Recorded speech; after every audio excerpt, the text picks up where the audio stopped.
Hello everyone, आप सभी का हमारे चैनल आयुर्पथगामिनी बाय जीसीएम में हार्दिक स्वागत है। आज के इस वीडियो का टाइटल है इंद्रिय।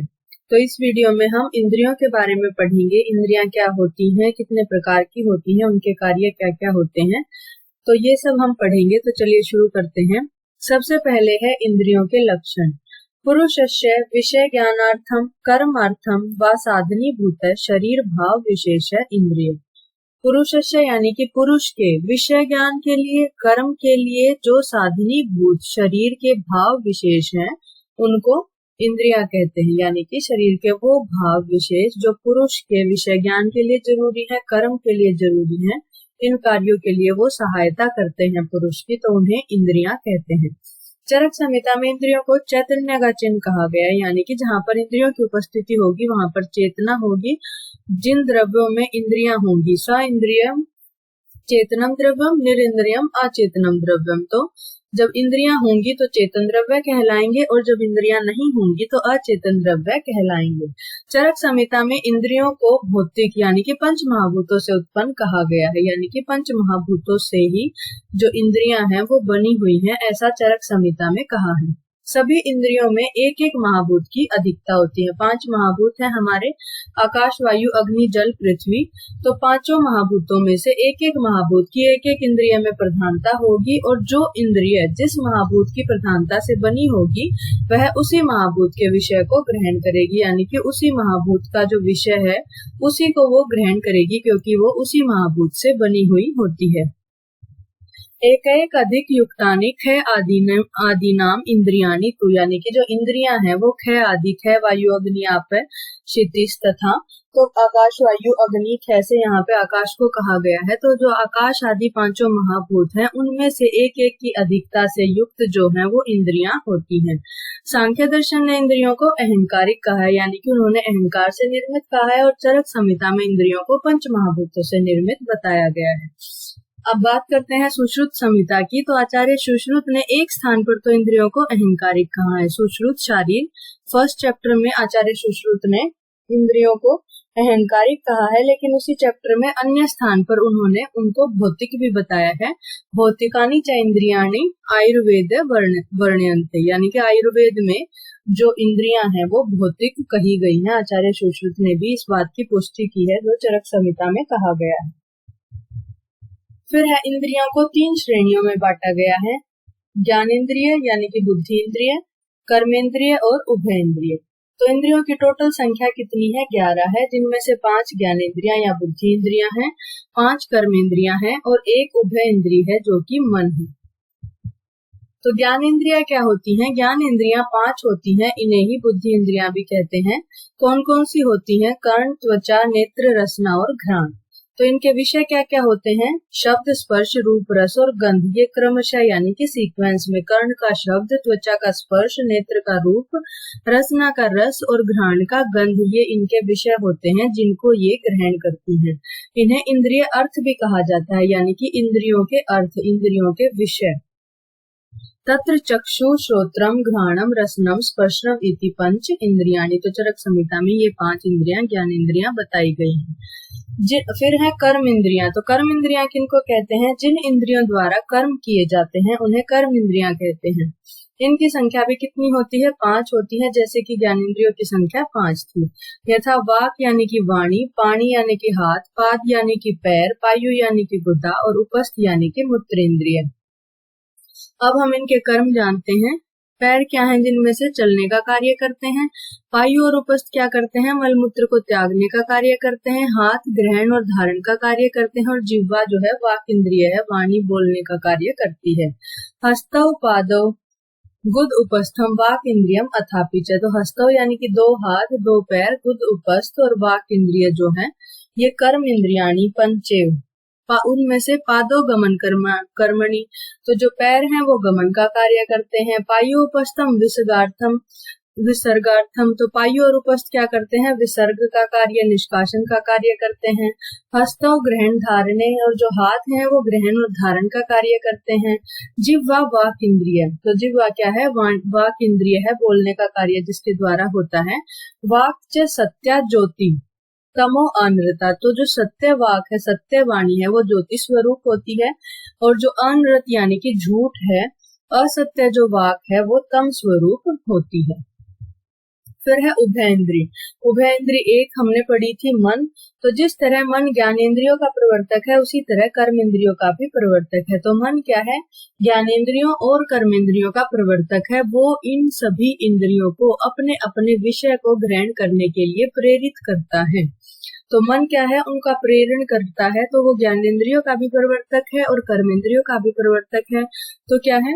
वो दोनों के काम का प्रवर्तक होने के कारण उसको उभय इंद्रिय यानी कि दोनों, उभय का अर्थ होता है दोनों, तो इसलिए उसको उभय इंद्रिय कहा जाता है, क्योंकि वो ज्ञानेंद्रियों का प्रवर्तक होने से ज्ञानेंद्रिय भी है और कर्मेंद्रियों का प्रवर्तक होने से कर्मेंद्रिय भी है।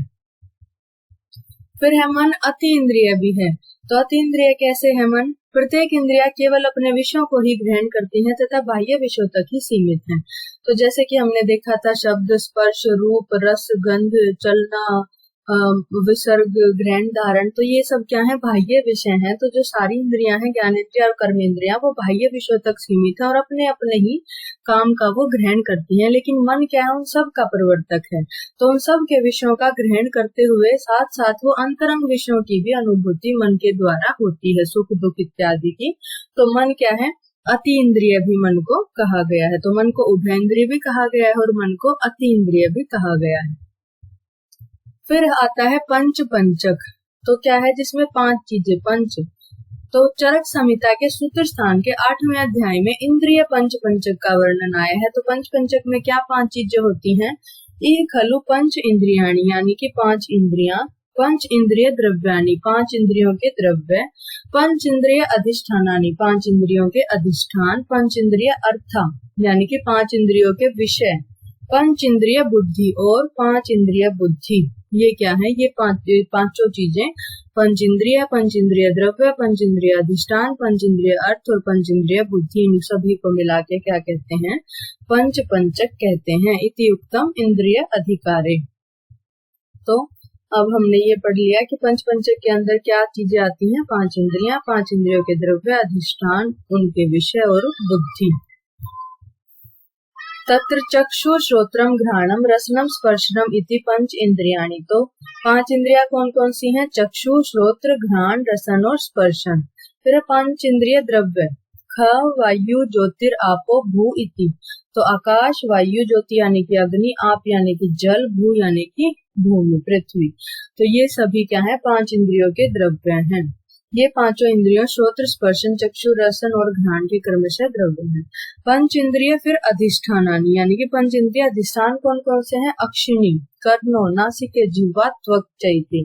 तो अधिष्ठान का अर्थ क्या होता है? कि वो स्थान जहाँ पर वो इंद्रियां स्थित होती हैं। तो जो चक्षु इंद्रिय कहाँ पर स्थित होती है? अक्षि में। श्रोत्र इंद्रिय कर्ण में, घ्राण इंद्रिय नासा में, रसन इंद्रिय त्वचा में, रसन इंद्रिय जिह्वा में, सूर्य और स्पर्शन इंद्रिय त्वचा में। तो ऐसे ऐसे जो इंद्रियां जहाँ पर स्थित होती हैं, उसको उन इंद्रियों का अधिष्ठान कहा जाता है। और पंच इंद्रिय द्रव्य क्या थे? जिन द्रव्यों के द्वारा वो इंद्रियां बनी हुई होती हैं। जिस महाभूत की हमने पहले बात की थी कि एक एक इंद्रिय एक एक महाभूत की प्रधानता से बनी हुई होती है, तो वही सब यहाँ पर बताया गया है। आकाश, वायु, अग्नि, जल और पृथ्वी की 5 इंद्रियों में प्रधानता होती है। तो आकाश की श्रोत्र इंद्रिय में प्रधानता, वायु की स्पर्शन इंद्रिय में, ज्योति यानी कि अग्नि की चक्षु इंद्रिय में, आप जल की रसन इंद्रिय में और भूमि यानी कि पृथ्वी की घ्राण इंद्रिय में प्रधानता होती है। यानी कि उन महाभूतों की प्रधानता से ये निर्मित होती है, इसलिए इनको इनके द्रव्य कहा जाता है। और जहाँ पर वो स्थित होती है उसको पंच इंद्रियों के अधिष्ठान कहा जाता है। फिर पंच इंद्रिय अर्था, यानी कि हर एक इंद्रिय किस विषय को ग्रहण करती है उसको उस इंद्रिय का अर्थ कहा जाएगा, उसका विषय कहा जाएगा। तो शब्द, स्पर्श, रूप, रस और गंध ये सभी क्या है? उन 5 इंद्रियों के क्रमशः विषय हैं जिनका वो ज्ञान करती हैं। फिर है पंच इंद्रिय बुद्धि, यानी कि पंच इंद्रिय बुद्धि। तो ऐसे ही चक्षु बुद्धि आदि का चक्षु बुद्धि, श्रोत्र बुद्धि, घ्राण बुद्धि, रसन बुद्धि, तो ये सभी ऐसे करके 5 इंद्रियों की बुद्धि है। ता पुनर् इंद्रिय अर्थ सत्व आत्म सन्निकर्षजा, क्षणिका निश्चात्मिका। तो बुद्धि कब उत्पन्न होती है? इंद्रिय अर्थ सत्व और आत्मा के सन्निकर्ष से।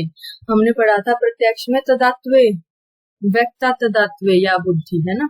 तो इंद्रिय अर्थ सत्व और आत्मा के सन्निकर्ष से जो बुद्धि उत्पन्न होती है तो उसे इंद्रिय बुद्धि कहते हैं, जो दो प्रकार की है, क्षणिक और निश्चय आत्मिक, दो प्रकार की बुद्धि होती है।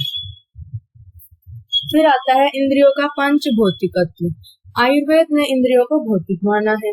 तो अभी हमने पढ़ा था चरक संहिता में और सुश्रुत संहिता में भी, दोनों में इंद्रियों को पंच महाभूतों से उत्पन्न बताया गया है, अर्थात इंद्रियों की उत्पत्ति पंच महाभूत से मानी गई है। न्याय, वैशेषिक और वेदांत दर्शन ने भी इंद्रियों को भौतिक माना है। पांचों इंद्रियां पांचों महाभूतों से बनी है, फिर भी पांचों इंद्रियां क्रम से एक एक महाभूत की अधिकता से बनी है, और जिस महाभूत की उसमें प्रधानता होगी उसी आधार पे वो उसी की प्रधानता से उसको उत्पन्न माना जाएगा। व्यपदेशस्तु भूयसा न्याय से, तो उसमें क्या है, एक एक अधिक युक्तानि खादीनिम इंद्रियाणि तु, तो एक एक इंद्रिय में एक एक महाभूत की प्रधानता होगी। तो श्रोत्र इंद्रिय में किसकी, आकाश महाभूत की, त्वक इंद्रिय में वायु महाभूत की, चक्षु इंद्रिय में अग्नि महाभूत की, रसन इंद्रिय में जल महाभूत की, और घ्राण इंद्रिय में पृथ्वी महाभूत की प्रधानता होगी। जिस महाभूत की प्रधानता से वो इंद्री बनी होगी उसी महाभूत के विषय को, जैसे कि शब्द, स्पर्श, रूप, रस आदि, उनको वो ग्रहण करेगी, किसी अन्य के विषय को दूसरी इंद्रिय ग्रहण नहीं करेगी। फिर है इंद्रियों का तुल्य योनित्व। इंद्रिय अर्थम तुम स्वम स्वम ग्रहणाति मानव नियतम तुल्य योनित्वात् न अन्येन अन्यम इति स्थिति। तो तुल्य योनि होने से, यानी कि अपने अपने महाभूतों से आश्रित रहने वाली इंद्रियां अपने इंद्रिय अर्थों का ही ग्रहण करती हैं। एक महाभूत से उत्पन्न हुई इंद्रियां दूसरे महाभूत से उत्पन्न होने वाले इंद्रिय अर्थ को कदापि ग्रहण नहीं करती। तो वही बात हम कह रहे थे कि जिस महाभूत से तुल्य योनि होने के कारण, यानी कि उसी महाभूत से उसकी उत्पत्ति हुई है और उसी का वो विषय है, तो उसी को वो ग्रहण करेगी। जिस महाभूत से जो इंद्रिय उत्पन्न हुई है उसी के विषय को वो ग्रहण करेगी। तुल्य योनि इसी को कहा गया है। आकाश महाभूत से उत्पन्न हुई श्रोत्र इंद्रियां आकाश से ही उत्पन्न होने वाले शब्द जो इंद्रिय अर्थ है उसको ग्रहण करेंगी, वो रूप को ग्रहण नहीं करेंगी, क्योंकि वो इंद्रियार्थ और इंद्रियां एक ही महाभूत से उत्पन्न हुए हैं और दूसरे से उत्पन्न नहीं हुए हैं। इसी को क्या कहा गया है, तुल्य योनित्व कहा गया है। फिर है इंद्रिय प्राप्यकारित्व। इंद्रियों का अपने विषयों से सन्निकर्ष होने पर ज्ञान होता है, ये हमने पढ़ा था। इंद्रियों का इंद्रिय अधिष्ठान से निकलकर अपने विषयों का ज्ञान करना इंद्रिय प्राप्यकारित्व कहलाता है। यानी कि इंद्रियां अपने अधिष्ठान में स्थित होती हैं तो वो वहां से निकलकर अपने विषय से सन्निकर्ष करके ज्ञान ग्रहण करती हैं, तो उसको क्या कहते हैं, इंद्रिय प्राप्यकारित्व कहते हैं, प्राप्तकारिता। चक्षुष प्रत्यक्ष में देखा जाता है कि चक्षुर इंद्रिय अपने अधिष्ठान से नेत्र गोलक से निकलकर अपने विषय तक जाती है और रूप का ज्ञान होता है। तो हमें पता है कि रेस निकलती हैं, वो उसका जो सब्जेक्ट है उससे उसका कांटेक्ट होता है, फिर वो रिफ्लेक्ट होके आती है। तो हमें क्या है, ये जो प्रतिबिंब है उस वस्तु का वो हमारे नेत्र गोलक में बनता है और फिर उसके बाद हमारी जो चक्षु इंद्रिय है वो उस विषय का ग्रहण करती है। तो परंतु अन्य भी इंद्रियों के साथ ऐसा नहीं होता, क्योंकि जब हम सुनते हैं तो उसमें क्या होता है कि जो शब्द है वो खुद ट्रेवल होके जाते हैं कान में से। तो जो श्रावण प्रत्यक्ष है, शब्द स्वयं कानों तक आते हैं, और जो चक्षु इंद्रिय है वो बाहर निकल के वस्तु से पहले कांटेक्ट करके लाइट रिफ्लेक्ट होके फिर पड़ती है वापस से, तो फिर उसके बाद जो प्रतिबिंब है वस्तु का वो बनता है नेत्र में। तो ये क्या कहा गया है, इंद्रिय प्राप्यकारित्व की इंद्रियां अपने अधिष्ठान से निकलकर अपने विषय से सन्निकर्ष करती हैं और ज्ञान की प्राप्ति करती हैं। कुछ ऐसी ही स्थिति अन्य इंद्रियों के साथ भी होती है। कुछ आचार्य सभी इंद्रियों को प्राप्यकारी मानते हैं। तो ये था इंद्रिय के बारे में, पंचक के बारे में, इंद्रियों के पंच भौतिकत्व, तुल्य योनित्व और प्राप्यकारित्व के बारे में। अगर आपको वीडियो अच्छी लगे तो वीडियो को लाइक करें, चैनल को सब्सक्राइब करें और शेयर करना ना भूलें। Thank you so much.